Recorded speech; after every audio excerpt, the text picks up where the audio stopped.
Hello, my name is Asher Johnson, and I'll be presenting to you my summer research, Unwinding the Mystery of St. Alban's Relics. Firstly, I'd like to introduce to you St. Alban. Here he is. I met him in Cologne, Germany last summer. He's in the Church of St. Pantaleon in this very elaborate 12th century reliquary. Around the sides there are some depictions of his passion account, his martyrdom in the 4th century, and there's several Latin inscriptions.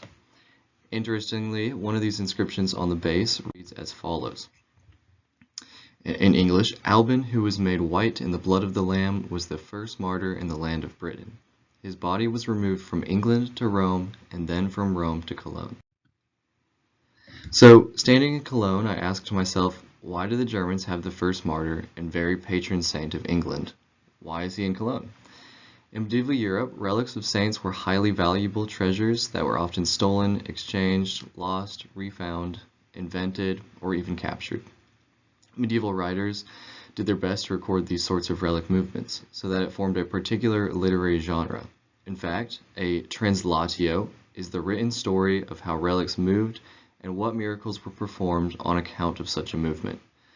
I have here a map showing the potential movement of Alban's relics as told by authors in Cologne. It goes down to Rome there. Here's a timeline showing that movement. I'm going to skip ahead to the year 985 where Alban's journey continued from Rome. The German Holy Empress Theophano was at that time visiting Rome. While she was there, the Pope gifted Alban's relics to her, and once back in Cologne, Alban was placed in the brand new church of St. Pantaleon. After this, Alban's relics stayed in Cologne, and they reportedly performed numerous miracles. So that was a very quick summation of the translatio account, and my research specifically wanted to translate the original sources. So I unearthed the original sources for the translatio account. These were somewhat difficult to obtain, and trailing back to 1707, there is a very extensive entry for St. Alban in the Octa Sanctorum. The Octa Sanctorum is a massive, multi-volume Latin text containing scholarly inquiries into the lives and the posthumous stories of saints in the Roman calendar. And Godfrey Henschen was a Bollandist who wrote the entry for St. Alban in the Octa Sanctorum. The full entry is relatively long, and I focused on translating from Latin into English roughly 6 pages that looked like this here on the left. That took me most of the summer. So within the passage that I translated, there are numerous authors quoted by Godfrey Henschen. These are the authors here marked with an asterisk. So when translating the Octa Sanctorum entry, I was really translating passages from these other authors, who likewise have never been translated into English before. Furthermore, some of these authors only exist as derivations in later authors.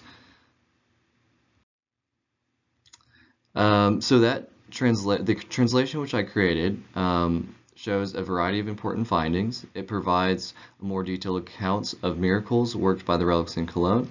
It gives a detailed description of what the body looks like, and it provides a letter to the King of England where the Germans defend why and how they have the body of St. Alban. Now, importantly, Godfrey Henschen also addresses a unique discrepancy that I've yet to bring up. There are multiple names for St. Alban. And this is not just because medieval authors were inconsistent in their spelling, but also because there was traditionally more than one St. Albanus.